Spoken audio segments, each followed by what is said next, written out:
Jeunes gens, nous poursuivons notre étude approfondie du livre de la sagesse de Dieu, la sagesse divine, le livre de Proverbes. Nous avons commencé avant-hier par le chapitre 1. Nous avons poursuivi hier par le chapitre 2. Et par la grâce de Dieu, nous continuons avec le chapitre 3. En ce merveilleux jour de l'an de grâce 2021, nous sommes plus exactement le 16 novembre. Ma prière, comme je l'ai toujours dit, c'est que ce livre vous accorde la grâce, ou du moins par ce livre, que la grâce de Dieu vous est accordée à vivre dans la droiture, dans l'honnêteté et dans la sainteté. Cette série d'enseignements sur le livre de la sagesse de Dieu, Proverbes, est d'abord dirigée aux jeunes gens, aux jeunes frères en Christ, aux jeunes sœurs en Christ, aux adolescents, aux adolescentes. Mais même les parents des aînés peuvent en tirer des instructions. Ce livre a 31 chapitres et chaque jour, par la grâce de Dieu, nous allons étudier un chapitre. La jeunesse est tellement importante aux yeux de Dieu. Il n'est donc pas surprenant que notre ennemi, le diable, est enragé contre la jeunesse. Il voudrait la détruire par toutes sortes de choses, par toutes sortes de passions, de divertissements, par toutes sortes d'objets. Et ce livre, pour moi, est un véritable bouclier contre la folie qui emporte malheureusement la plupart des jeunes. Ce livre est un garde-fou. Et mon souhait et ma prière sont que vous suivez attentivement les instructions contenues dans ce livre et que cela change votre vie et que cela vous donne d'être délivré du péché qui, malheureusement, va fermer la porte au royaume éternel de Dieu à plusieurs. Alors, commençons par le tout premier verset de ce chapitre, le chapitre du jour, le chapitre 3 de Proverbes, le livre de la sagesse divine. Verset 1. Mon fils, n'oublie pas mes enseignements et que ton cœur garde mes préceptes. Voilà ce que Dieu te recommande. De ne pas oublier les préceptes de Dieu, les commandements de Dieu. Et non seulement vous, jeunes gens, à tout chrétien, Dieu voudrait que nous mettions sa parole en pratique et que nous ne soyons pas les auditeurs oublieux. Celui qui mettra la parole de Dieu en pratique sera heureux dans son activité. J'aimerais ouvrir une parenthèse parce qu'en même temps que je nous conduis tout au long du livre de Proverbes, je pourrais faire des escales dans d'autres passages bibliques, tout simplement pour enrichir votre connaissance de la parole de Dieu. Allons voir ce que Dieu donne comme recommandation aux successeurs de Moïse. Moïse étant mort, le peuple étant dans l'abattement, dans une extrême lamentation, un des chefs du peuple devra avoir la charge de continuer à diriger le peuple comme Moïse l'a fait. Et nous voyons dans le livre de Josué, et justement il s'agit de Josué, et on peut voir au verset 1, Josué chapitre 1, verset 1, après la mort de Moïse, serviteur de l'Éternel, l'Éternel dit à Josué, fils de Nun, serviteur de Moïse, Moïse, mon serviteur, est mort. Maintenant, lève-toi, passe le Jourdain, toi et tout ce peuple, pour entrer dans le pays que je donne aux enfants d'Israël. Ce n'est pas le sujet pour lequel j'ai voulu ouvrir cette parenthèse, faire cette escale. La raison pour laquelle je lis Josué, c'est pour vous montrer comment Dieu prend plaisir à ce que nous n'oublions pas ses préceptes, ses commandements, mais plutôt que nous les mettions en pratique. Et là où je voulais vous amener, c'est précisément au chapitre, je vais dire au verset 8 de Josué chapitre 1. Alors, Josué chapitre 1, verset 8, que ce livre de la loi ne s'éloigne point de ta bouche, médite-le jour et nuit pour agir fidèlement selon tout ce qui y est écrit, car c'est alors que tu auras du succès dans tes entreprises, car c'est alors que tu réussiras. La véritable réussite, le véritable succès vient du fait que nous mettons la parole de Dieu en pratique. Nous la méditons et nous mettons la parole de Dieu en pratique. Nous n'oublions pas les commandements de Dieu. C'est une chose terrible de lire la parole de Dieu ou de l'écouter comme vous êtes en train de l'écouter actuellement et de ne pas la mettre en pratique. C'est une chose terrible. Nous devons écouter la parole et la mettre en pratique. Voilà ce qui sied à tout homme. Voilà ce que Dieu recommande. Nous devons mettre la parole de Dieu en pratique, jour après jour, seconde après seconde. Lisons Jacques chapitre 1, au verset 22, pour bien confirmer ce qu'on vient de lire dans Proverbe chapitre 3, verset 1, à savoir que, jeunes gens, n'oubliez pas les commandements de Dieu. Alors, dans Jacques chapitre 1, j'ai fait des escales dans l'autre verset, justement, pour enrichir votre connaissance biblique et pour saliver votre appétit pour la lecture de la parole de Dieu, figurativement parlant. Alors, le verset 23, plutôt le verset 22, nous sommes à Jacques chapitre 1, verset 22. Le Saint-Esprit, par l'entremise du frère Jacques, nous dit ceci. Jacques chapitre 1, verset 22. Mettez en pratique la parole et ne vous bornez pas à l'écouter en vous trompant vous-même par de faux raisonnements. Mettez en pratique la parole de Dieu. Voilà ce que doit faire tout homme. Voilà ce que doit faire toute femme. Voilà ce que vous devez faire, jeunes gens. Ne vous bornez pas à l'écouter. Même un perroquet peut écouter la parole de Dieu et la réciter. Est-ce que vous savez que même une machine peut écouter la parole de Dieu? Si vous ne pensez pas que la machine peut écouter la parole de Dieu et la réciter,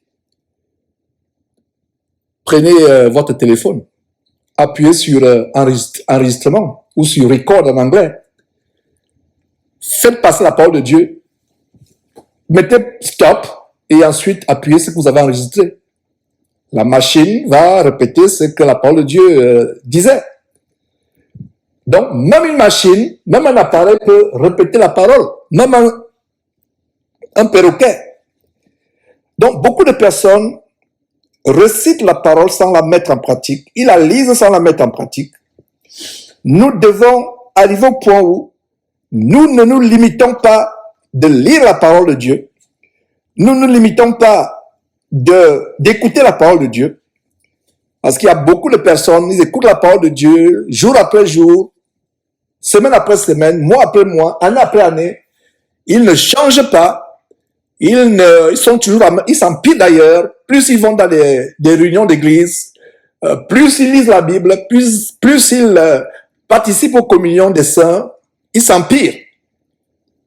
Au contraire, vous devez changer, être transformé, et votre changement doit être visible aux yeux des frères et sœurs. Nous sommes au verset 22, Jacques chapitre 1, c'est une parenthèse que j'ai ouverte pour bien appuyer Proverbe chapitre 3, verset 1, qui nous recommande de ne pas d'oublier les commandements de Dieu. Alors, Jacques chapitre 1, verset 22, mettez en pratique la parole et ne vous bornez pas à l'écouter en vous trompant vous-même par de faux raisonnements. Verset 23, car si quelqu'un écoute la parole et ne la met pas en pratique, il est semblable à un homme qui regarde dans un miroir son visage naturel et qui, verset 24, et qui, après s'être regardé, s'en va et oublie aussitôt quel il était. Verset 25, mais celui qui aura plongé le regard, regardez, celui qui a plongé le regard, celui qui aura plongé le regard dans la loi parfaite, la loi de la liberté, et qui aura persévéré, n'étant pas un auditeur oublieux, mais se mettant à l'œuvre, celui-là sera heureux dans son activité. Celui-là sera heureux dans son activité. Ouais. Dieu nous dit quoi en Proverbe chapitre 3? Dieu nous dit quoi en Proverbe chapitre 3, verset 1? Mon fils, n'oublie pas mes enseignements. Vous voyez comment le Saint-Esprit s'accorde dans toute la Bible. Plusieurs milliers d'années avant, Salomon, inspiré par le Saint-Esprit, instruisait les jeunes gens à ne pas oublier les préceptes de Dieu. Et c'est la même chose que notre frère Jacques. Plusieurs milliers d'années après, dans Jacques chapitre 1, pardon, dit, celui qui aura persévéré n'étant pas un auditeur oublieux, mais se mettant à l'œuvre, celui-là sera heureux dans son activité. C'est la même chose qu'il est dit en Jésus chapitre 1, verset 8, que ce livre de la loi ne s'éloigne pas de ta bouche, médite-le jour et nuit afin d'agir fidèlement selon tout ce qui est écrit. C'est alors que tu auras du succès dans tes entreprises. C'est alors que tu réussiras. Et c'est la même chose au verset 25 à la fin. Celui qui met la parole de Dieu en pratique, la parole de la liberté qui libère, qui a franchi du péché, la met en pratique, n'étant pas un auditeur oublieux, il sera heureux dans son activité. Il sera heureux dans son activité. Nous devons mettre la parole de Dieu en pratique, ne pas nous borner à l'écouter. Le verset 22 d'ailleurs dit quelque chose de très important, en vous trompant vous-même par de faux raisonnements. Mon frère, ma sœur, et pour ce qui vous concerne, vous ce soir, mes jeunes frères, mes jeunes sœurs, n'allez pas à la parole de Dieu fouiller des versets bibliques qui cautionnent, qui supportent votre péché. Et beaucoup de chrétiens qui ont du mal à être délivrés du péché sont forts quand il s'agit d'aller fouiller la Bible pour trouver les versets qui vont justifier leur péché. Vous leur dites de se repentir, de fuir le péché, ils vont vous sortir leur verset préféré, ne juge pas. Et en te disant qu'il ne faut pas juger, ils ne savent pas qu'ils sont en train de te juger, de les juger. Nous devons faire très très attention. Ne nous trompons pas par de faux raisonnements. Nous devons renverser nos raisonnements. On ne raisonne pas contre Dieu. Il y a des jeunes qui vont justifier leur démon sexuel en disant que le roi David, lui aussi, il avait commis l'adultère. Donc moi aussi, je peux commettre l'adultère. Jeunes gens, vous n'êtes pas le roi David. Il y a les gens qui justifient leurs mensonges en disant que Isaac avait menti à Abimelech au sujet de sa femme. Abraham avait menti à Pharaon au sujet de sa femme. Donc moi aussi, je peux mentir. Dieu ne les a pas rejetés, ils ont menti. Ne courez pas le risque de raisonner. Mettez la parole de Dieu en pratique. Ne raisonnez pas. Cessez cette pratique qui consiste à aller fouiller la Bible pour trouver des versets bibliques qui justifient votre péché. Voilà ce qui est dit. Alors, retournons dans le chapitre du jour. Le chapitre 3, Proverbe chapitre 3, verset 1. Relisons le verset 1er. Mon fils, n'oublie pas mes enseignements et que ton cœur garde mes préceptes. Alors, à ce niveau, vous comprenez déjà comment il est important pour vous de ne pas vous limiter, de ne pas vous borner, vous limiter à écouter la parole de Dieu, mais de la mettre en pratique pour qu'elle transforme votre vie, pour qu'elle change votre vie. Regardez le verset 2. Car ils prolongeront les jours et les années de ta vie. Ils prolongeront. Dieu dit, mon fils.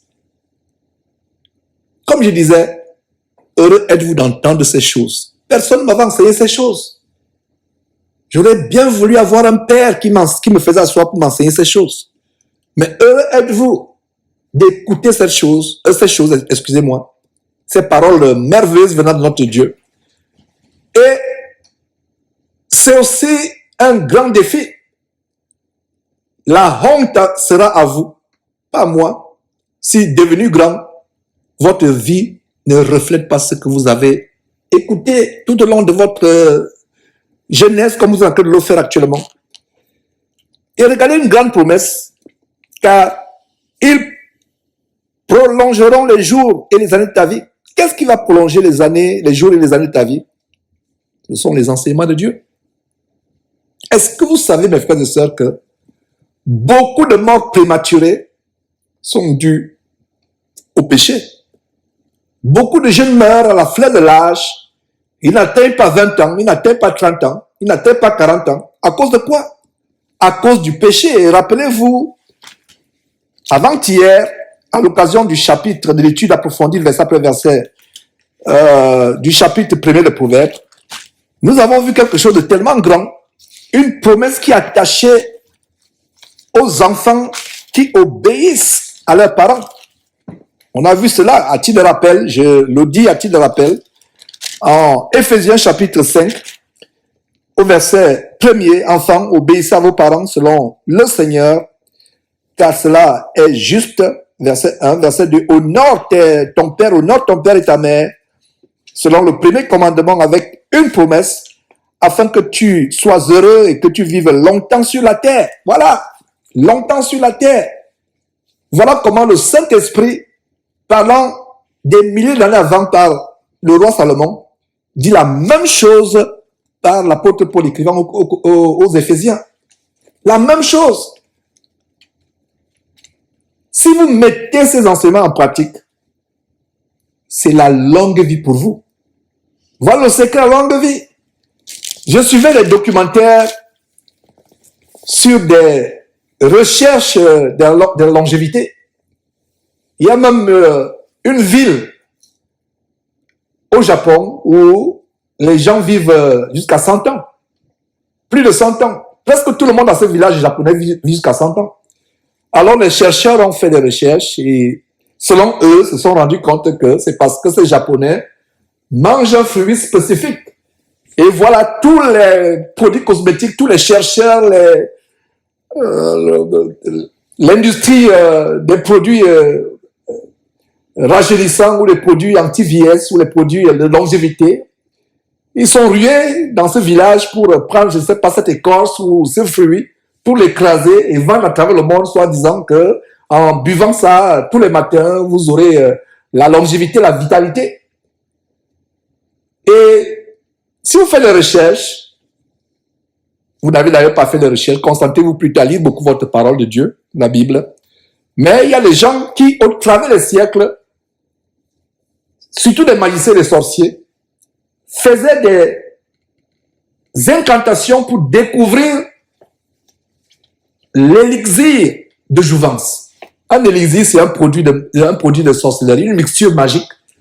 Donc, élixir de jouvence, avec de rajeunissement. Et regardez l'industrie de la cosmétique qui séduit même les jeunes, et même les jeunes soi-disant chrétiens.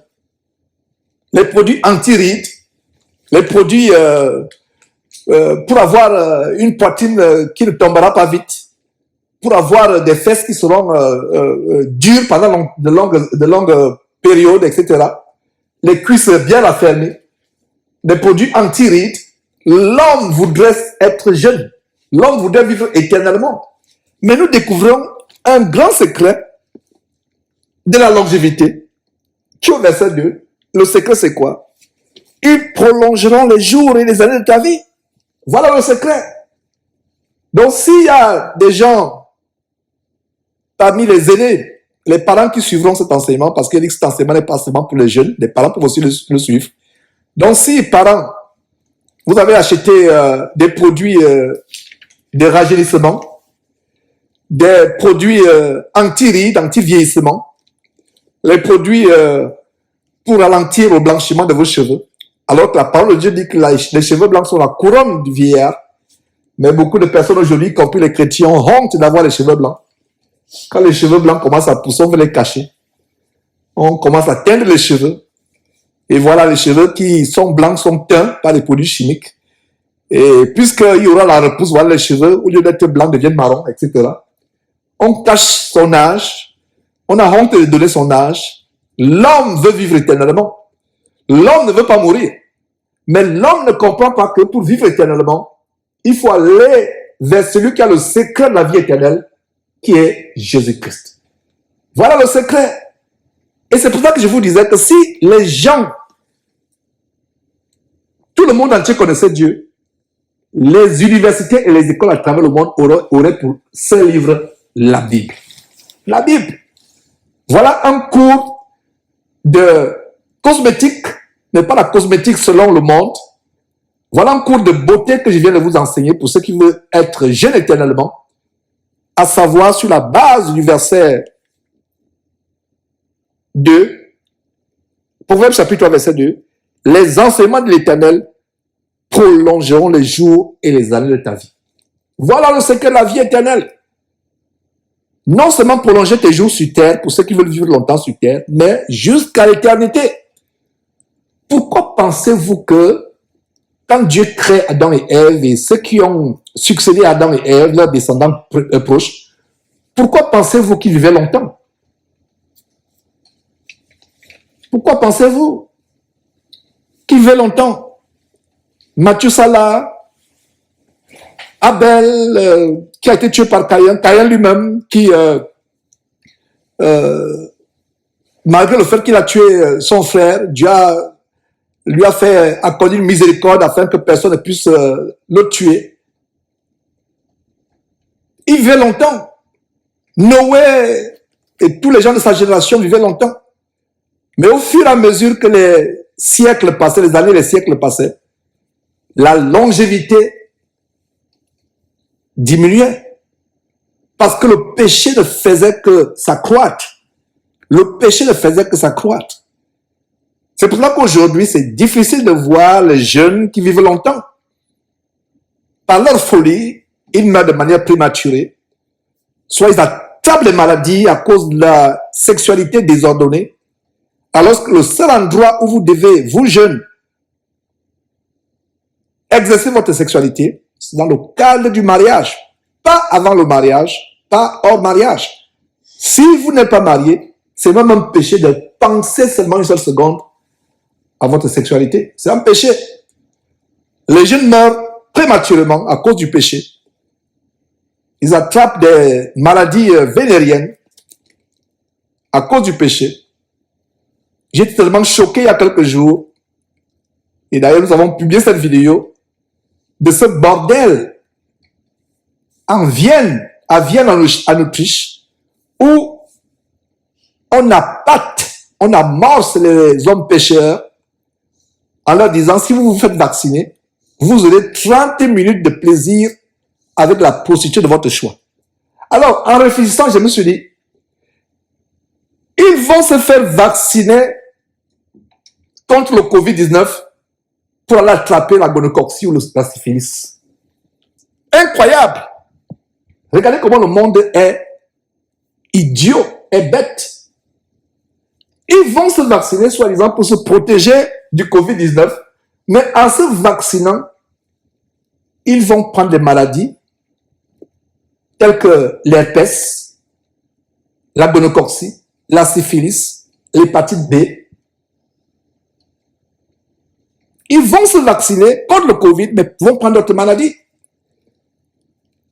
Le péché entraîne la mort prématurée. Si je vous parlais de ma vie, nous mettions des heures et des heures parce que j'ai échappé à la mort à plusieurs reprises étant dans le péché. Je me rappelle, je vais donner quelques exemples tout simplement. Ce soir-là, dans mes tourments, voilà un jeune qui a volé l'argent à son père, un ami du quartier, il a volé l'argent à son père pour acheter une voiture. À l'insu de son père, il a acheté la voiture. Et voilà, nous, ces amis du quartier, on a été embarqués dans cette voiture. On a échappé à un accident mortel. Voilà l'exemple. Je ne serai pas aujourd'hui en train de vous parler de ces choses. Mais ne dites pas que si Dieu t'a protégé, toi qui enseignes, Dieu pourra aussi me protéger. Tu n'auras pas la même grâce que j'ai eue. Un autre incident, pendant que les parents dormaient, me voilà à 3 heures du matin avec les amis, en train de faire des folies de jeunesse. Et c'est même insensé de vous parler exactement de quoi il s'agissait. Voilà qu'un gros camion, je ne sais pas ce qui s'est passé, il a percuté des câbles électriques. Et les câbles se baladaient en pulvérisant les mégawatts, les volts. On aurait pu mourir, tous mourir, grillés, électrocutés. J'ai échappé à la mort à plusieurs reprises. Qu'advient-il ce jour-là où un jour, dans ma folie, je me retrouve dans une boîte de nuit et Dieu m'est témoin, ce que je vais vous dire, je ne manque pas, je dis la vérité. Et voilà une créature que je rencontre dans la boîte de nuit. Une femme qui était habillée, je vois encore ces robes rouges que cette femme avait, qui venait vers moi, dandinant, et j'étais paralysé parce qu'à l'époque, je trouvais une beauté, même dans les films, je n'avais jamais vu. Mais je regarde, Dieu a mené mes yeux à regarder vers ses pieds. Elle était à 15 cm du sol. Donc, il n'y avait pas de chaussures, elle volait dans le sol. Je vous raconte ce qui est vrai, je ne mens pas. Et ce n'était pas un rêve que j'ai eu, ce n'était pas une vision, c'était la vérité. À supposer que je me laissais emporter par cette femme, qui n'était qu'une incarnation, je vais dire une manifestation charnelle d'un démon. Et voilà ce qui s'est passé. Beaucoup de jeunes sont morts comme cela. Ils sortent la nuit, ils vont dans un bar, ils embarquent une prostituée, alors que c'est un démon qui s'est incarné. Ce que les gens appellent les fantômes ou les révélants. Mais vous et moi, nous savions que il n'y a pas une telle chose, il n'y a pas telle chose qu'un fantôme. Les fantômes, c'est les démons. Un démon peut prendre n'importe quelle forme. Il y a un frère congolais, il y a des années, je ne sais pas si c'était au Gabon ou au Cameroun, qui me racontait comment les démons se manifestaient dans sa maison au travers des chaises qui se mettent à nous poursuivre dans la maison. Les chaises. Si quelque chose comme cela vous arrive, n'ayez pas peur, prenez autorité au nom de Jésus-Christ. Mais attention, la Bible dit que celui qui invoque le nom du Seigneur Jésus-Christ est loin de quoi? Du péché. Donc voilà, mes frères et sœurs, mes jeunes frères, mes jeunes sœurs, chers enfants, parce que vous qui écoutez cet enseignement, beaucoup parmi vous peuvent être mes enfants. Peuvent être mes enfants. Alors, voilà, mes frères, le verset 2 m'a mené à ouvrir une parenthèse parce que le verset 2 nous montre comment la crainte de Dieu, la mise en application des enseignements de Dieu que tu n'oublies pas, que tu mets en pratique. Parce que le verset 1 dit, n'oublie pas mes enseignements. Il ne s'agit pas de les mémoriser. Le mot n'oublie pas mes enseignements, ça veut dire ne sois pas un auditeur oublieux, mets-les en pratique comme on a vu en Jacques chapitre 1. Ils vont prolonger les jours et les années de ta vie. Ils vont prolonger. C'est le secret de la longue vie pour ceux qui veulent vivre longtemps. Si vous voulez vivre longtemps, c'est votre désir. En ce qui me concerne, je ne sais pas ce qu'on peut bien souhaiter dans cette terre. Je languis après le ciel, je languis après le royaume de Dieu. Mais si quelqu'un veut vivre longtemps, par exemple voir ses enfants, ses petits-enfants, c'est pas mauvais. Le secret, c'est quoi? C'est garder les enseignements de Dieu et les mettre en pratique. Donc le verset 2, continuons. Car ils prolongeront, qu'est-ce qui va prolonger? Les enseignements de l'Éternel vont prolonger, ils prolongeront les jours et les années de ta vie, jeune homme, jeune femme, et ils augmenteront ta paix, la paix. La paix. Dans ma débauche, je pensais que les boîtes de nuit, les bars, les prostituées m'apportaient la paix. Mais le lendemain matin, j'étais misérable. J'étais triste. J'étais au bord du suicide. Pourquoi les homosexuels se suicident-ils? S'ils sont réellement gays. Parce que le mot gay vient de l'ancien français qui dit gay. Gay, c'est gay. Il parle la gay pride, la fierté homosexuelle. Pourquoi se suicident-ils s'ils sont aussi fiers que cela? Pourquoi les gens qui sont addicts à la drogue se suicident-ils après si la drogue leur donne la paix? Beaucoup de gens se droguent pour pouvoir flâner, voltiger, expérimenter un bonheur, mais c'est un bonheur d'apparence. C'est un piège. Ce n'est pas un véritable bonheur. Ce n'est pas un véritable bonheur. Le vrai bonheur est en Jésus-Christ. Le vrai bonheur s'obtient par garder les préceptes de Dieu. Voilà comment le vrai bonheur s'obtient. Il n'y a pas de paix sans être délivré du péché. La vie de péché ne donne pas la paix. Tu penses avoir la paix en vidant 2 casiers de bière, le lendemain matin, tu te lèves avec la bouche lourde comme un morceau de bois qu'on vient de couper. Tu n'as pas de paix. Tu penses que la femme te donne la paix. Tu n'as pas de paix. Tu n'as pas de paix. Comme ce jeune homme, il va dans une boîte de nuit. Il pensait trouver la paix à une prostituée. Le lendemain matin, il se lève avec cette prostituée. Il se rend compte que c'est une folle qu'il a prise la nuit. Il se rend compte que c'est une folle, toute sale, toute blessée. Il était tard. Il avait se suicider, mais il était tard.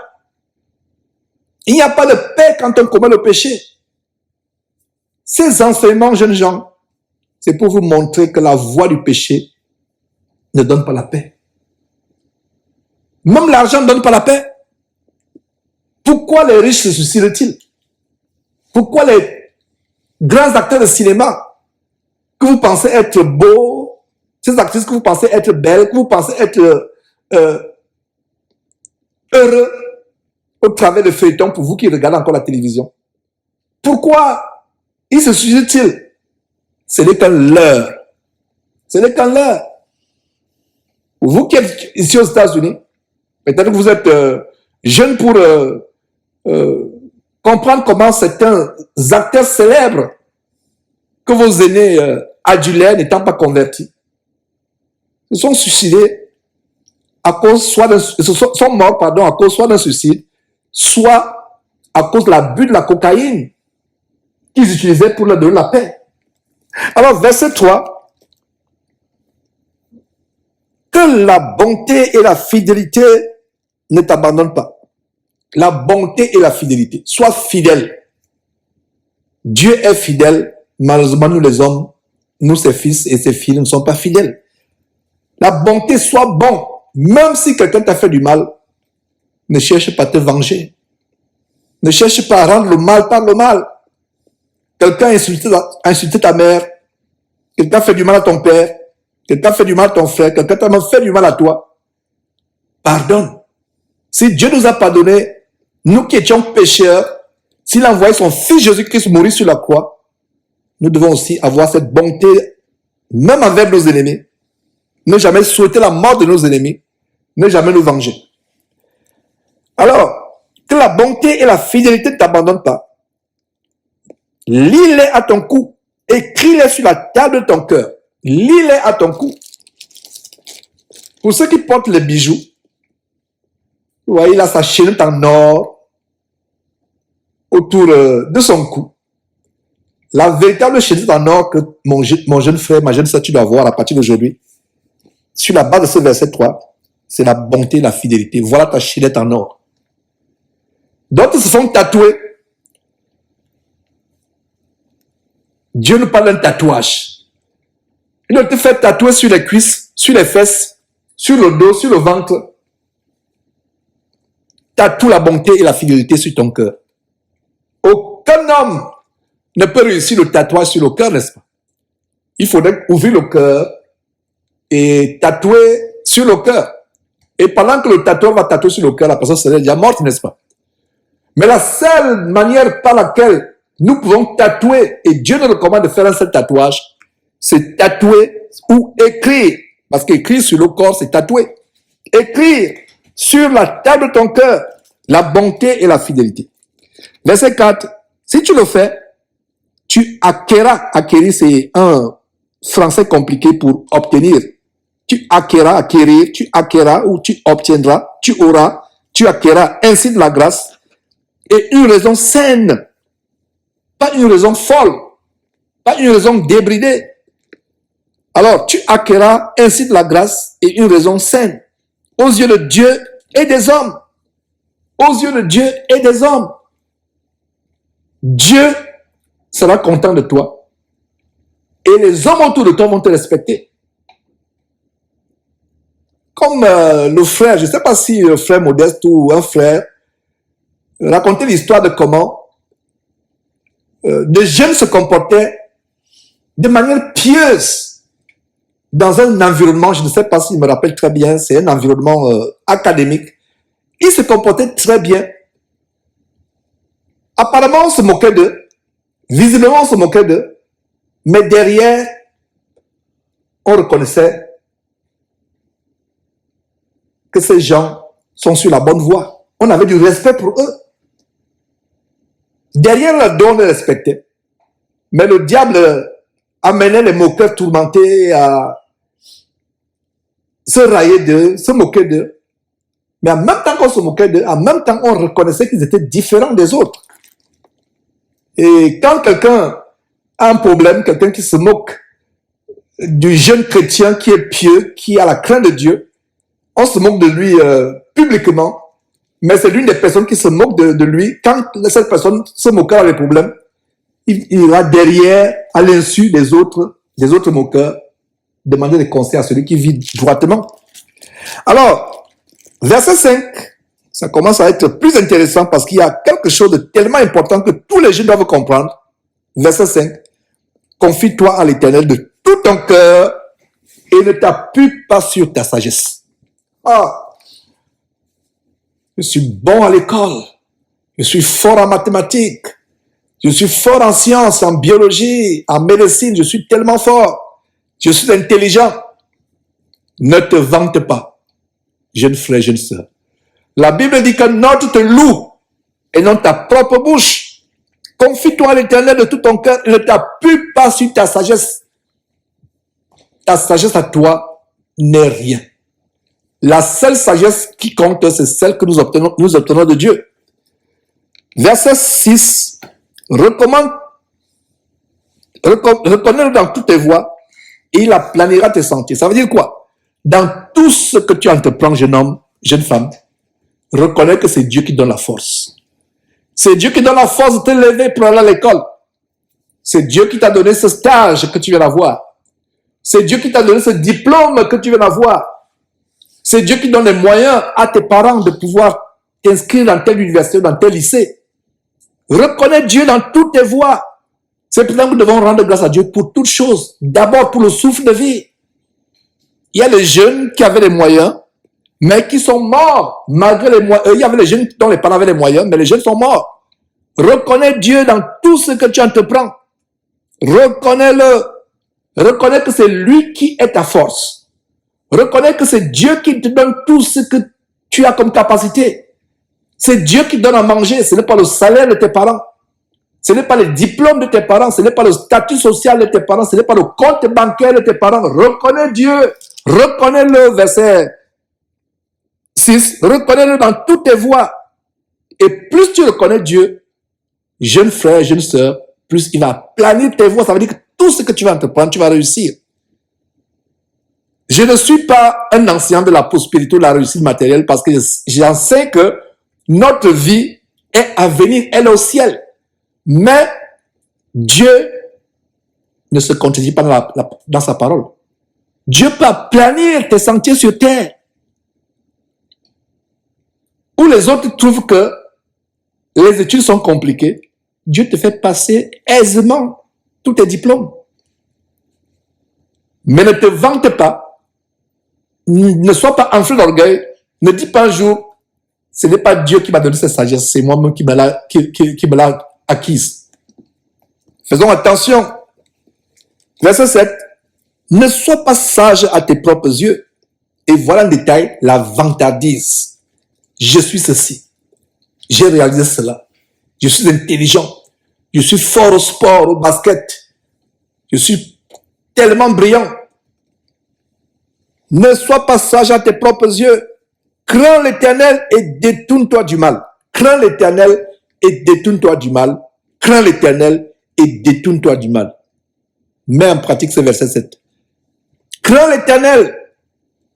On a vu en Proverbe chapitre 1, verset 7 que la crainte de l'Éternel, c'est le commencement de la sagesse. Sans la crainte de l'Éternel, nous ne sommes rien. Et c'est la crainte de l'Éternel qui nous amène à fuir le péché.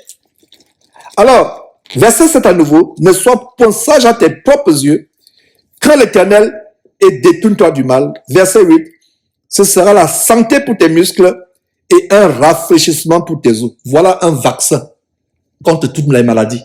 Voilà un médicament contre toutes les maladies. Au verset 2, on a vu comment les enseignements de Dieu prolongent la vie, te donnent la longévité. Et au verset 8, nous voyons comment ta droiture, ta crainte de Dieu sera pour toi les médicaments.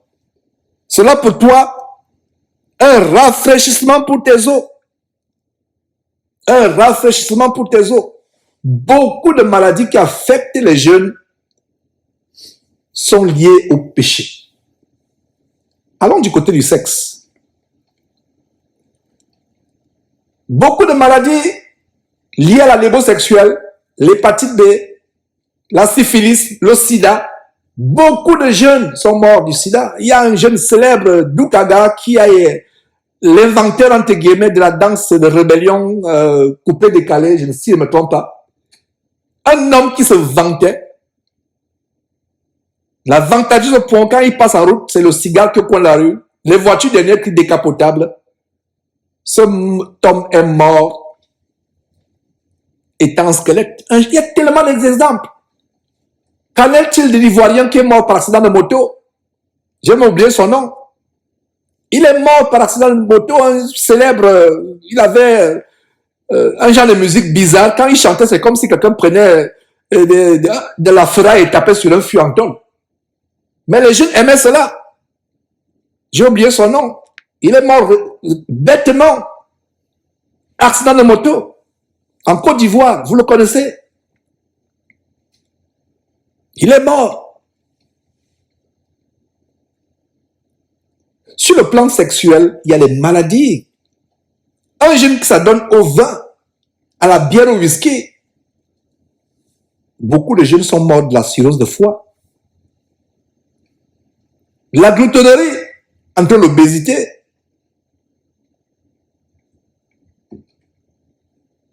La masturbation entraîne quoi? L'impuissance. L'impuissance. Une fois que vous êtes marié, vous n'arrivez plus à faire vos obligations conjugales. Vous ne pouvez même plus avoir des enfants. J'étais en contact avec beaucoup de jeunes. Beaucoup de jeunes ont perdu leur puissance, sont devenus impuissants, sont devenus même stériles. À cause de quoi? De la masturbation. Il y a même certaines maladies qui attaquent les os à cause soit de l'excès, de la lébosexuelle, même pas ce serait même une tautologie de répétition de parler d'excès. Parce que la lébosexuelle est déjà en elle-même l'excès, donc c'est un lapsus. Donc beaucoup sont morts à cause tout simplement de la lébosexuelle. Les maladies telles que la maladie des os, les maladies des muscles, les muscles s'atrophient. Voilà le secret de la révélation ici.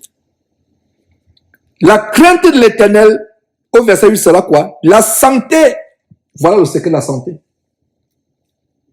La santé pour tes muscles et un rafraîchissement pour tes os. Verset 9. Honore l'Éternel avec tes biens et avec les prémices de tout ton revenu. Honore l'Éternel. Malheureusement, ce passage est mal compris par beaucoup de chrétiens aujourd'hui. Et les pasteurs escrocs voyous, dimovores, qui prêchent pour leur ventre et bas-ventre, les pasteurs voyous escrocs ont tordu le sens de cette écriture. Honore l'Éternel avec tes biens et avec les prémices de tout ton revenu. Il ne s'agit pas de payer un salaire à un pasteur qui devrait travailler. Il ne s'agit pas d'aller donner l'argent à quelqu'un qui a construit son épicerie évangélique et qui vous escroque. Ce n'est pas cela. Honore l'Éternel avec tes biens. Et dans le contexte des chrétiens, jeune homme, Dieu t'a béni, tu as eu un travail. Les revenus que tu as de ce travail doivent servir à l'évangélisation. Même si tu n'es pas été appelé par Dieu pour évangéliser. Il y a des gens qui n'ont pas de Bible. Et en leur achetant les Bibles, voilà par exemple comment tu contribues à honorer Dieu parce que ça va porter la délivrance, le salut. Tu contribues à peupler le royaume de Dieu en donnant l'évangile. Par exemple, derrière Jésus-Christ TV, nous ne vendons pas l'évangile de Dieu. Nous contribuons avec nos moyens pour que l'évangile atteigne les gens jusqu'à l'extrémité du monde. Donc tu peux par exemple soutenir une évangélisation, soutenir un ministère qui te tient à cœur. Je ne dis pas forcément que tu dois faire ça pour Jésus-Christ TV. Il faut que Dieu lui-même te convainc. Mais je prends un exemple que tu peux t'engager avec tes revenus pour que Dieu soit honoré. Dieu n'est pas honoré quand un pasteur vous escroque. En quoi Dieu est honoré? C'est le faux Dieu, c'est le diable qui est honoré. Dieu est plutôt honoré quand les âmes connaissent la vérité, se repentent, sont délivrées du péché et sont en route vers le ciel. Voilà comment Dieu est honoré. Et tu peux le faire avec ton argent. Voilà. Ce verset a tellement été mal compris. Des voyous, des escrocs qui se prennent pour pasteurs, mais qui ne sont que des anges de Satan, utilisent ce verset pour escroquer, pour payer la dîme. La dîme, c'est-à-dire 10% des revenus, n'est plus pour le chrétien. Le chrétien donne sur la base de 2 Corinthiens chapitre 9, verset 7, où Dieu dit que chacun donne comme il a résolu en son cœur, sans contrainte ni tristesse. 10% c'est une contrainte. Alors que le chrétien, quand il donne, il a 0,0,1%, il donne. S'il veut donner 100%, c'est libre, il donne. Et il ne donne pas pour payer le salaire à un pasteur par ce qu'il doit travailler comme tout le monde, mais il donne pour que les âmes soient sauvées, pour que l'évangile atteigne le plus grand nombre. À supposer par exemple que ces vidéos vous ont béni, vous commencez à multiplier ces vidéos dans les CD, les cassettes, les clés USB, avec une partie de votre revenu, votre salaire. On n'a même pas besoin, nous, de Jésus-Christ d'être au courant. Vous commencez à distribuer sans même qu'on soit au courant. Ces enseignements, vous achetez les Bibles, vous photocopiez par exemple ces enseignements, vous les mettez sur écrit, vous les photocopiez et vous distribuez à ceux qui ne peuvent pas écouter, qui n'ont pas Internet. Vos revenus. Voilà comment on peut honorer Dieu avec ses revenus. Une autre manière d'honorer avec Dieu avec ses revenus, aider les pauvres et les orphelins. Faire le monde. Et jeunes gens, je vous encourage à apprendre à faire le monde. Ce n'est pas par hasard que Dieu va mettre sur ta route à un carrefour ce mendiant. Vous pensez que ce mendiant est là par hasard? Peut-être Dieu a fait que tu rencontres ce mendiant. Il n'y a pas de hasard dans la vie. Tout ce qui vous arrive, c'est pour un but. Dieu a peut-être envoyé ce mendiant, cette pauvre veuve, avec son enfant affamé, pour que tu exerces le monde. Voilà comment nous honorons Dieu. Quand tu donnes à manger à un orphelin, quand tu donnes à manger à un pauvre, à une veuve qui est misérable, voilà comment tu honores Dieu. Dieu et son Fils Jésus-Christ, notre Seigneur, et les anges dans le ciel sont contents. Donc il y a plusieurs manières d'honorer Dieu avec les revenus. Ça n'a rien à voir avec payer un salaire à un pasteur qui doit travailler. Oui. Et il y a une grande promesse au verset 10. Alors tes greniers seront remplis d'abondance et tes cuves regorgeront de mou. Mes frères et sœurs, il y a quelque chose que j'ai compris, jeunes gens, c'est que quand on sert Dieu avec son temps, quand on prend de son temps pour mettre au service de Dieu, pour honorer Dieu avec son temps, quand on prend de ses revenus, son argent pour honorer Dieu, vos cuves, vos greniers ne seront pas vides. Vous aurez toujours l'argent pour vous, votre famille. Voilà les choses que les jeunes gens doivent comprendre. Voilà l'évangile vrai. Verset 11. Mon fils, ne méprise pas la correction de l'Éternel et ne t'effraie point de ses châtiments. Voilà. Les châtiments de Dieu peuvent être terribles. Mais Dieu te dit, ne méprise pas la correction de l'Éternel. Ne t'effraie point de ce châtiment. Pourquoi, verset 12? Car l'Éternel châtie celui qu'il aime, comme un père châtie l'enfant qu'il chérit. Voilà la révélation. Qui aime la bastonnade venant d'un père? J'étais corrigé par mon père. Quand il était jeune, je pensais qu'il ne m'aimait pas. Je pensais qu'il me torturait. Je ne pouvais pas comprendre ma folie d'antan qu'il voulait mon bien. C'est après que j'ai réalisé qu'en fait, j'étais un garçon stupide, dépourvu de sens. Et mon père avait besoin d'éloigner cette folie de moi. Et plus tard, comme je vous l'ai dit à la première séance, à la première session plutôt, d'avant-hier, j'ai appelé mon père un jour, étant aux États-Unis, il était au Cameroun, quelques années avant qu'il ne quitte cette terre. Je l'ai appelé, papa, j'aimerais te demander pardon pour tout ce que je t'ai fait comme tourment. J'étais un garçon difficile. Et il y a une autre chose pour laquelle j'aimerais te remercier. Merci pour toute chicotte que tu as appliquée sur mon dos. Merci. Je reconnais ça aujourd'hui parce que, en regardant en arrière, ayant moi aussi une famille, et vous jeunes gens, quand vous n'avez pas encore une famille, vous ne pouvez pas encore comprendre. Je me rappelle quand mon papa disait, Georges, éteins la lumière quand tu sors de la chambre. Georges, ne laisse pas le savon, la savonnette ou la barre de savon trempée dans le seau d'eau. Assure-toi que quand tu as fini de faire ta lessive, mets le savon sur un endroit sec. Étant enfant ou jeune adolescent, je ne savais pas que mon papa doit travailler dur pour acheter le savon, pour payer la facture d'électricité. Et une fois que j'ai eu ma propre famille, j'ai pensé à ce que mon papa me disait. J'ai pensé, ne laisse pas la lumière dans ta chambre. Éteins la lumière quand tu sors. Fais ceci, fais cela. Ne dépasse pas cela, ne fais pas ceci. Jeunes gens, c'est un bonheur pour vous de comprendre ces choses aujourd'hui. Sinon, vous allez regretter le fait qu'il n'y a eu personne pour vous guider sur la bonne voie. Alors, quand un père châtie, sauf si c'est un criminel, mais un vrai père, un père soucieux, consciencieux, soucieux de l'avenir de ses enfants, ne va pas les châtier pour les torturer, pour leur faire du mal. Il a dit, mon fils, verset 11 à nouveau, ne méprise pas la correction de l'Éternel, ne t'effraie point de ce châtiment, car l'Éternel châtie celui qu'il aime, comme un père châtie l'enfant qu'il chérit.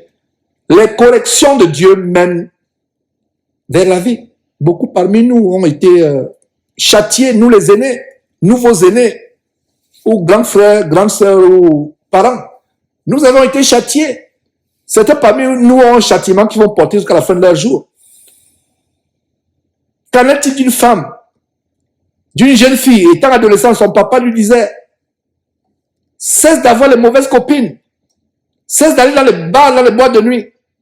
Aujourd'hui, elle se retrouve avec des enfants avant mariage, plusieurs enfants, et même pas avant mariage, personne ne peut l'épouser parce qu'elle a tout un bâton d'enfants qu'elle a eu avant mariage.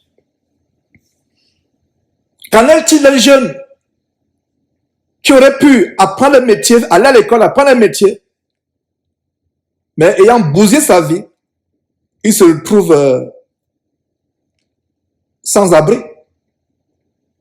obligé de fouiller les poubelles pour se nourrir des restes d'aliments remplis d'asticots. Qu'en est-il? Donc, quand Dieu nous châtie, c'est pour notre bien.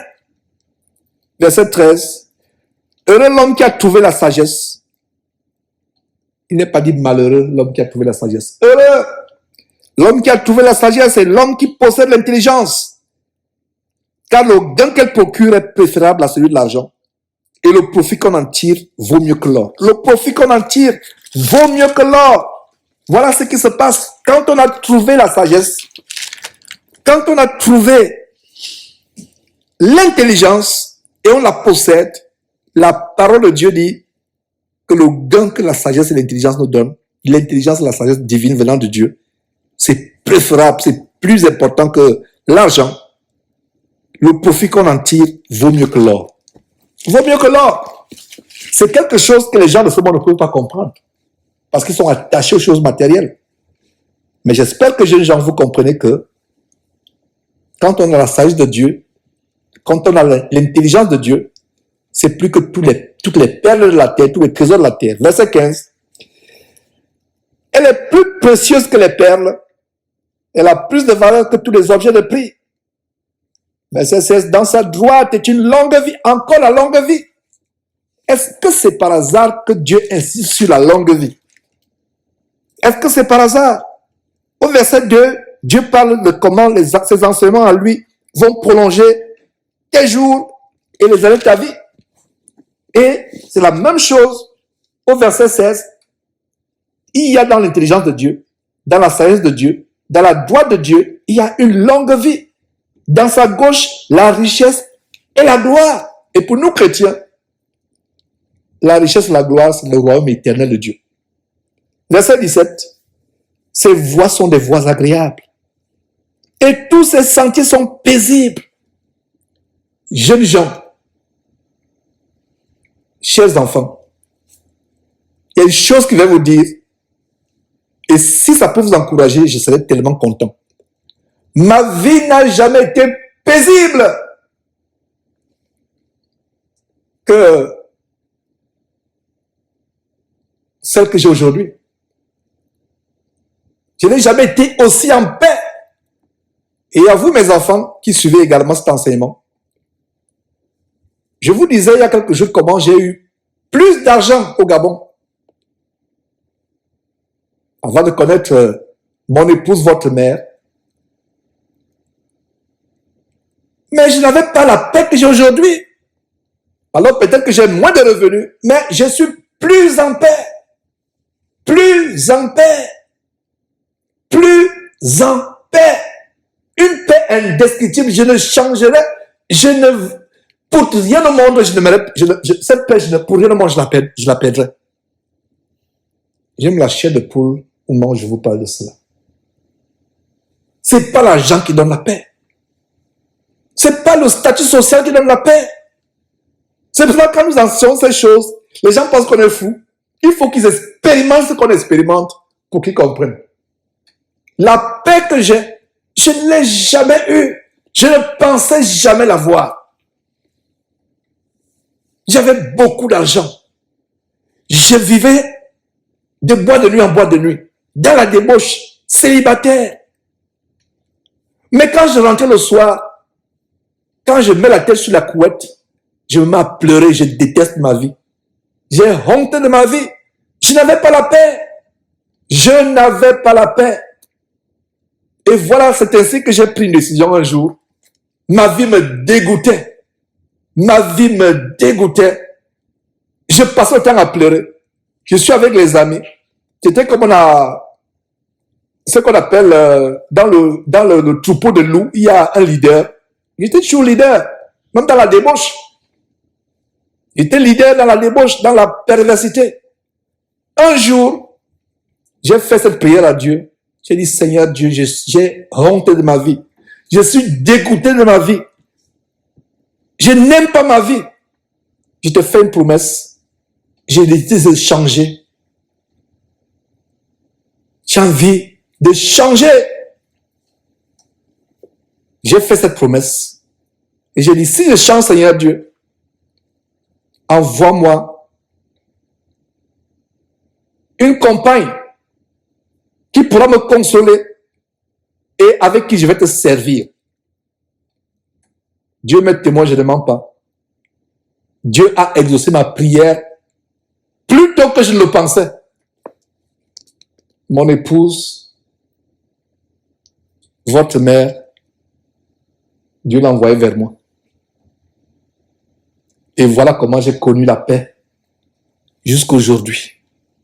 Parce que j'ai pris la décision, ma vie, j'avais le dégoût de ma vie. Pour les jeunes gens, vous, jeunes gens qui m'écrivez souvent, qui m'appelaient, qui me disent,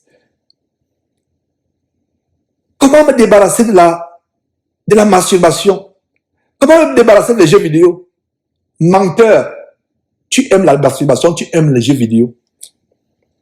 Arrive au point où tu détestes cela. Tu as le dégoût. Et maintenant, crie à Dieu. Donc, la paix ne vous est pas apportée par l'argent. La paix ne vous est pas apportée par les diplômes. La paix vous est apportée par la crainte de l'Éternel. La crainte de l'Éternel. Verset 17 à nouveau. Ces voies sont des voies agréables. Et tous ces sentiers sont paisibles. Tous les sentiers de Dieu sont paisibles. La paix. La Bible dit, le sommeil du pauvre est paisible et doux, qu'il ait à manger, qu'il n'ait pas mangé. Je ne sais pas si Elon Musk a même l'appétit. J'imagine que l'un des lits les plus chers du monde, c'est celui de Elon Musk. Le fondateur de, je ne sais pas, le fondateur de Tesla, entre guillemets. L'un des lits les plus douillets du monde, c'est le lit de Jeff Bezos, le fondateur d'Amazon. L'un des hommes les plus riches de la Terre. Mais il y a des articles qui disent que ces gens ont des insomnies. Ils doivent encore pas les comprimés pour dormir. Pourtant, ils ont le lit le plus douillet. Ils ont tempéré qu'avec les télécommandes pour régler les positions du lit.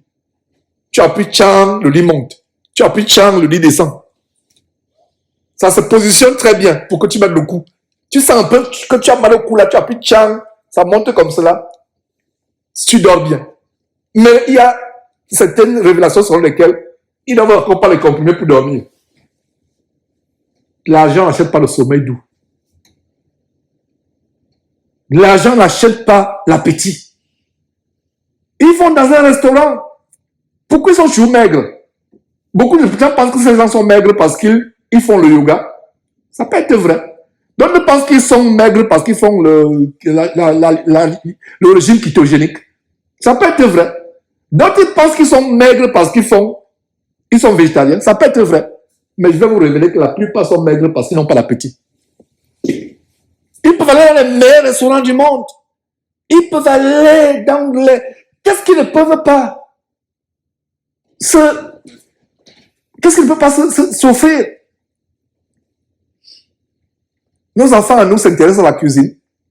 Alors, on regardait un cuisinier, un documentaire, et quelqu'un découpait une viande d'un bœuf japonais. C'est un bœuf qu'on élève avec des massages. On le poupoune, un bœuf et le petit morceau, un petit morceau ridicule, c'est le salaire de quelqu'un en Afrique, mensuel. Un petit morceau. Voilà ce genre d'aliments que les gens mangent. Mais ils n'ont pas l'appétit. Il va à un restaurant, à un buffet. La table est pleine, mais il prend un morceau. À peine a-t-il pris un morceau, qu'il a déposé sa fourchette de son couteau, et tout le reste va à la poubelle. Il n'a pas l'appétit. Il n'a pas le sommeil, malgré qu'il a le lit le plus cher du monde. Je n'ai jamais aussi expérimenté un sommeil profond depuis que je suis. Je n'ai jamais eu de sommeil plus profond que quand Dieu m'a fait grâce de le connaître et d'être délivré du péché. D'être délivré du péché. J'espère que ces enseignements vous accompagnent, vont vous accompagner tout le long de votre vie et vont vous amener à changer. Si vous pensez que l'étude de Proverbes devait être ennuyante, elle ne sera pas ennuyante. Est-ce que vous avez remarqué que nous allons en profondeur depuis qu'on a commencé? On va en profondeur. Dieu va vous montrer les mystères de la vie heureuse. Dieu va vous montrer les mystères de ce qui est une belle vie sur terre pour un jeune qui craint Dieu. Verset 17 à nouveau. 17 à nouveau. Ces voies sont des voies agréables et ces sentiers sont paisibles. Ça veut dire qu'il y a la paix dans ces sentiers. Verset 18. Elle est un arbre de vie pour ceux qui la saisissent et ceux qui la possèdent sont heureux. Elle est un arbre de vie. Pour vous jeunes, je ne vais pas approfondir l'arbre de vie. Mais rappelez-vous Parce qu'il y a un mysticisme derrière l'arbre de vie. Il y a un arbre de vie de la cabale juive, du satanisme, du mysticisme. Ce n'est pas approprié pour que j'enseigne ces choses dans ce séminaire qui est exclusivement pour les jeunes. Mais dans le jardin d'Éden, Dieu avait placé l'arbre de la connaissance du bien et du mal. Il y avait un arbre de vie. D'ailleurs, en Apocalypse chapitre 22, il y a aussi cet arbre de vie qui est mentionné. Donc, le livre, la Bible commence par un arbre de vie et elle termine par un arbre de vie. Mais Proverbe chapitre 4 nous révèle que par la crainte de Dieu, tu peux avoir par cet arbre de vie. Il y a donc cet arbre de vie. Apocalypse chapitre 22, verset 2. Au milieu de la place de la ville et sur les deux bords du fleuve, il y avait un arbre de vie produisant 12 fois les fruits et rendant son fruit chaque saison et dont les feuilles servaient à la guérison des nations. Dont les feuilles servaient à la guérison. Qu'est-ce qu'on a vu au début de ce chapitre? N'est-ce pas Dieu qui vous promet la guérison, la santé pour vos os, le rafraîchissement pour vos muscles? Vous voyez comment la parole, j'espère, jeunes gens, que vous appréciez la beauté de la parole de Dieu, comme nous sommes en train d'enseigner, comme je suis en train d'enseigner. Il y a un arbre de vie, Apocalypse chapitre 22, verset 2, au milieu de la place de la ville, sur les deux bords du fleuve, il y avait un arbre de vie produisant 12 fois les fruits, rendant son fruit chaque mois et dont les feuilles servaient à la guérison des nations. Un arbre de vie dont les feuilles servaient à quoi? À la guérison des nations. Voilà la beauté de la parole de Dieu. Voilà la beauté de la parole de Dieu. Un arbre de vie dont les feuilles servent à la guérison des nations. Et retournons donc à Proverbe chapitre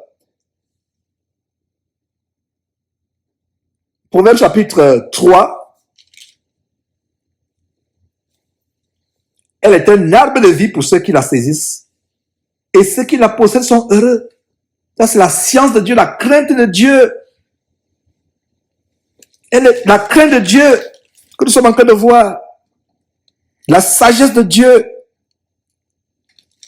C'est un arbre de vie pour ceux qui la saisissent. Et ceux qui la possèdent sont heureux. Verset 19, c'est par la sagesse que l'Éternel a fondé la terre.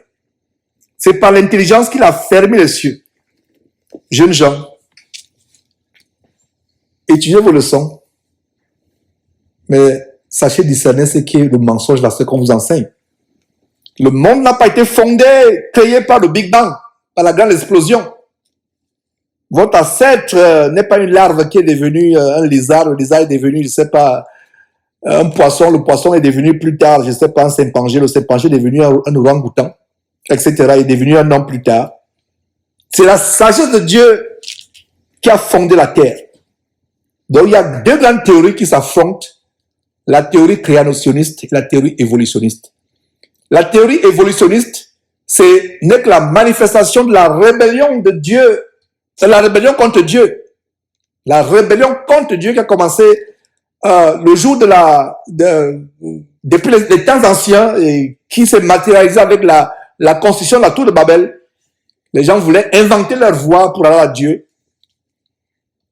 En fait, le faux Dieu. Donc, c'est par la sagesse que l'Éternel a fondé la terre. C'est par l'intelligence qu'il a fermé les cieux. Verset 20, c'est par la science que les abîmes se sont ouverts. Que les nuages distillent la rosée. Je fais une parenthèse. Aujourd'hui, et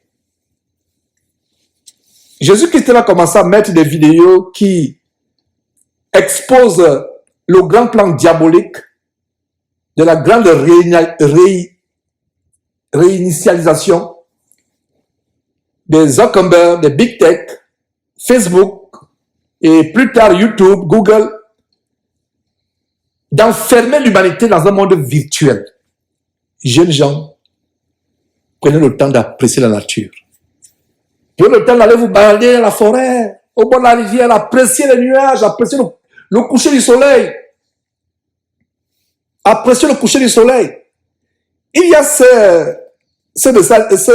cette caricature, en anglais on dirait cartoon, cette caricature d'un enfant qui est enfermé avec la télécommande Nintendo, je ne sais pas, Xbox, les jeux vidéo. Il est enfermé à la maison, c'est une caricature, sa mère lui dit, va dehors, un peu, explore dehors, va un peu t'amuser dehors.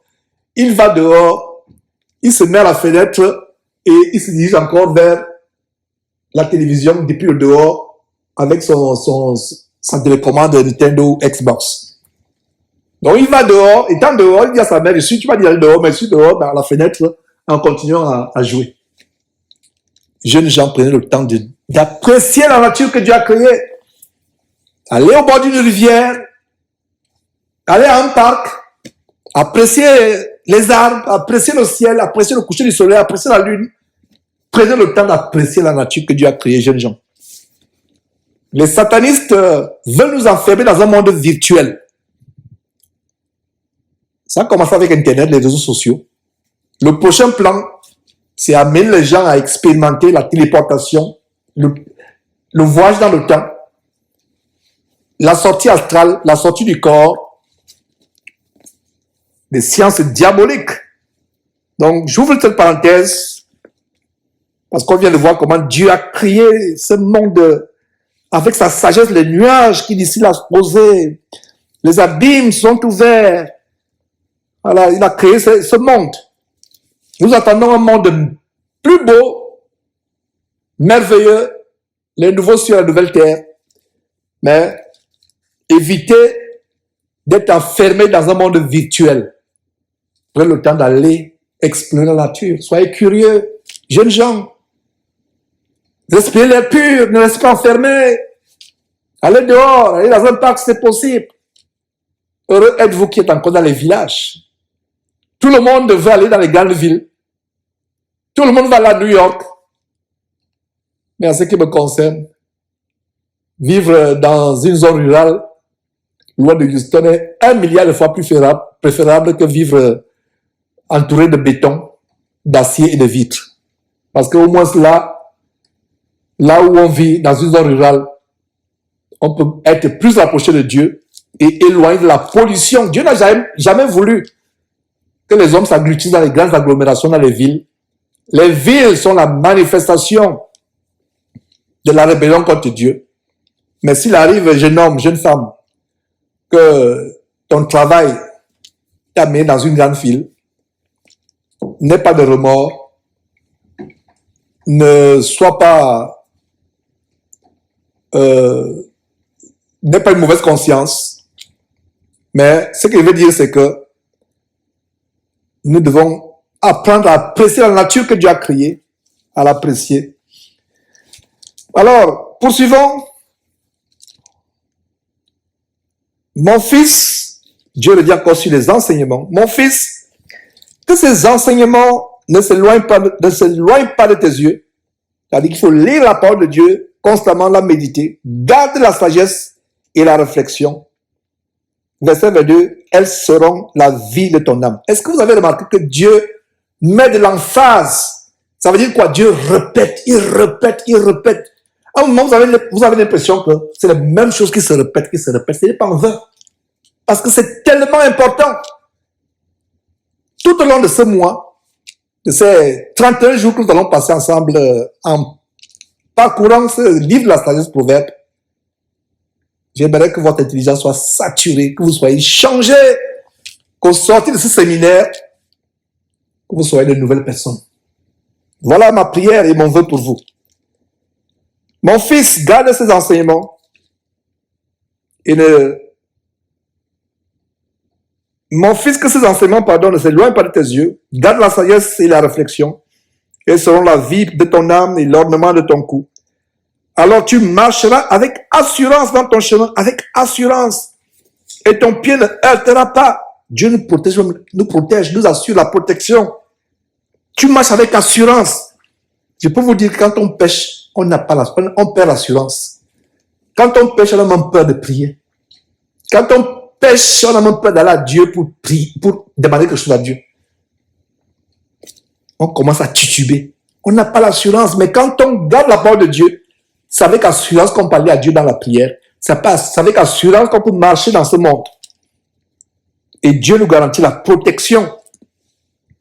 Verset 22 à nouveau. Elles seront la vie de ton âme et l'ornement de ton cou. Verset 23. Alors tu marcheras avec assurance dans ton chemin.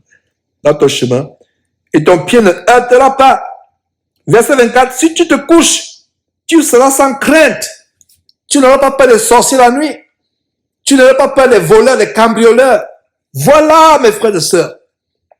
Est-ce que vous savez que beaucoup de personnes ont été cambriolées à cause du péché qui est dans leur maison?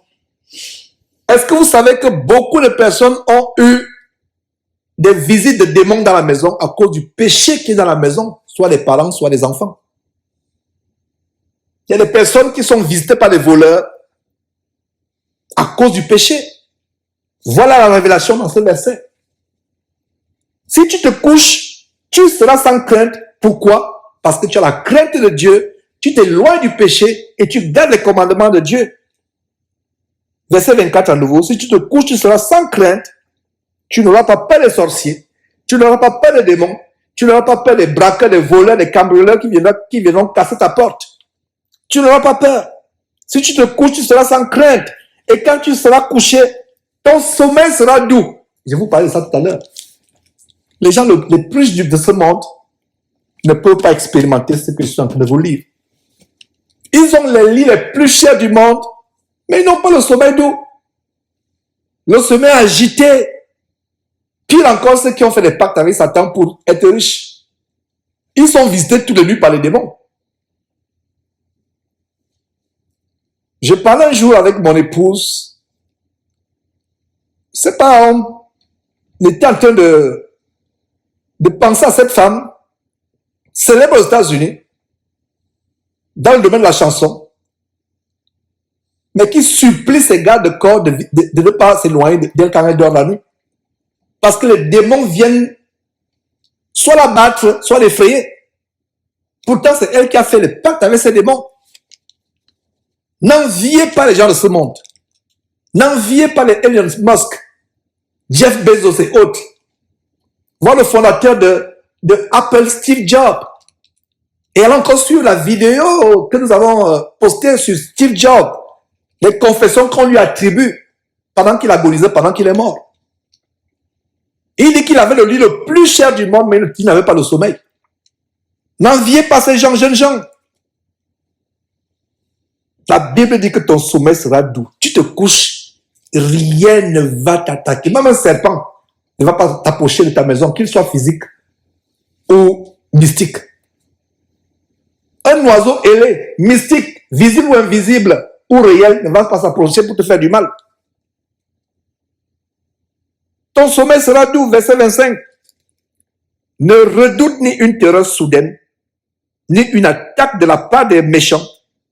Voilà l'assurance avec laquelle nous devons marcher. On n'a pas peur des ennemis, on n'a pas peur des sorciers. Ne redoute, ça dit, n'aie pas peur d'une terreur soudaine, ni d'une attaque de la part des méchants. Verset 25. Car l'Éternel sera ton assurance, et il préservera ton pied de toute embûche. Beaucoup de personnes ne croient pas en Dieu, que Dieu peut les délivrer, les protéger, parce qu'ils ne connaissent pas ce Dieu-là.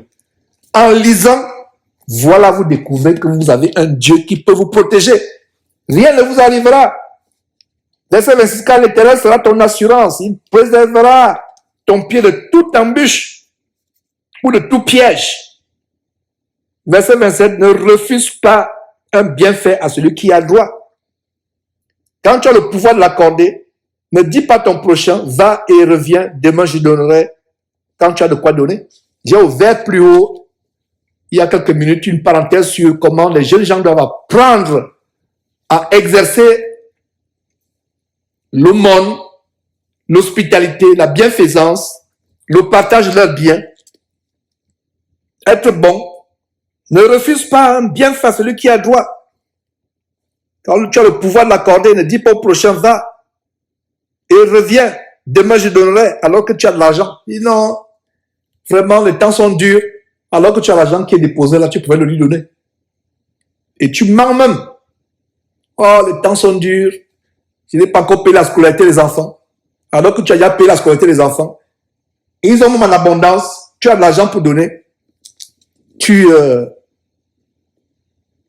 ne donnes pas. Nous, chrétiens, nous devons donner même au-delà. Un pauvre qui vient frapper à ta porte, il dit, j'ai faim, j'ai à manger. Même si c'est l'argent du loyer que tu as prévu, tant une partie de cet argent du loyer, même tout l'argent, donne-lui. Tu as réservé l'argent pour aller faire les courses du mois pour la maison. Un pauvre surgit. Vous pensez que c'est par hasard qu'il a surgi seulement au moment où vous aviez des choses pour votre famille, vous avez prévu dépenser pour votre famille. C'est pas par hasard. Ça peut être un test. Ça peut être un test. La Bible dit exercer l'hospitalité, car certains ont logé les anges sans le savoir. Ça peut être un ange que Dieu a envoyé pour tester ta bonté.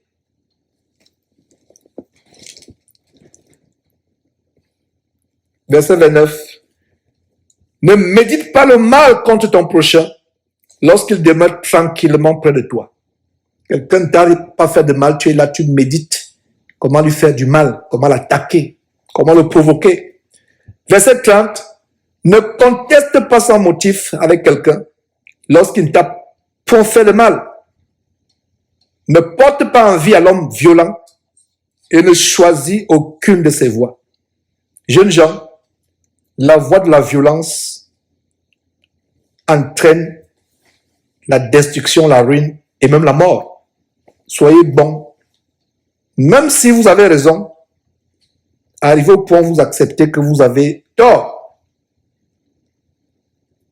Et par ma profession, j'étais quelqu'un qui ne se laissait pas faire. Et je rends grâce à Dieu de ce que c'est un des aspects de faiblesse que Dieu a travaillé abondamment dans ma vie. Je ne permettais pas qu'on me marche dessus. Et tout ça, c'est la manifestation de la chair, de l'ego. Nous devons arriver au point où nous acceptons même un tort, même si on a raison. Et ça demande un apprentissage. Et je vous assure que c'est tellement difficile parce que ça fait partie de la manifestation de la chair, de l'ego. Verset 31, ne porte pas envie à l'homme violent, donc n'envie pas les hommes violents. Ne choisis aucune de ses voies. Verset 32, car l'Éternel a en horreur les hommes pervers. Lisez bien ce verset avec moi, verset 32. L'Éternel a en horreur qui? Les hommes pervers. Mais il est un ami pour les hommes droits. Les hommes pervers, les hommes qui font les choses mauvaises, abominables. Il a en horreur. Mais il est un ami pour les hommes droits. Jeune sœur, jeune frère, veux-tu que Dieu, à partir d'aujourd'hui, t'appelle son ami? Choisis de vivre dans la droiture. Verset 33. La malédiction de l'Éternel est dans la maison du méchant. C'est ce qu'il disait tout à l'heure. Que beaucoup de personnes ont été attaquées par les sorciers, les démons, ont été visitées par des braqueurs qui ont volé ou tué la famille. Pourquoi? Parce qu'il a dit qu'au verset 33, la malédiction de l'Éternel est dans la maison du méchant, mais il bénit la demeure des justes. Ceux qui plaisent à Dieu ou qui se préoccupent de plaire à Dieu, Dieu dit quoi? Il bénit leur maison. La bénédiction est dans leur maison, dans leur demeure. Verset 34, il se moque des moqueurs, mais il fait grâce aux humbles. Les sages hériteront la gloire, mais les insensés ont la honte en partage. Ma prière, c'est que la honte soit éloignée de vous et que la gloire de Dieu resplendisse dans votre vie, par votre droiture, par votre intégrité, et que la honte ne soit jamais votre partage.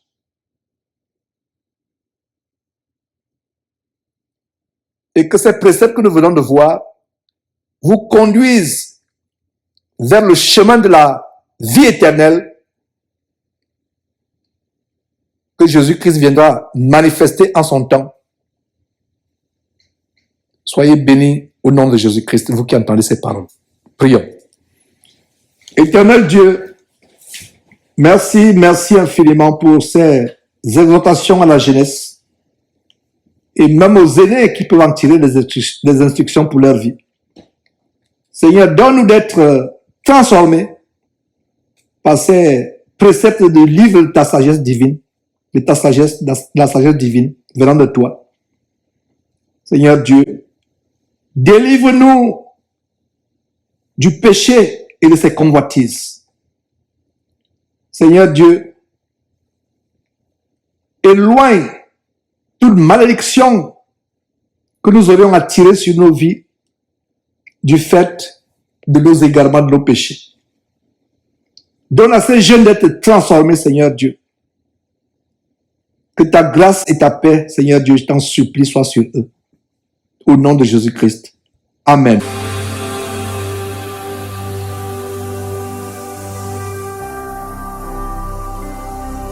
Jésus-Christ TV, vous connaîtrez la vérité et la vérité vous affranchira.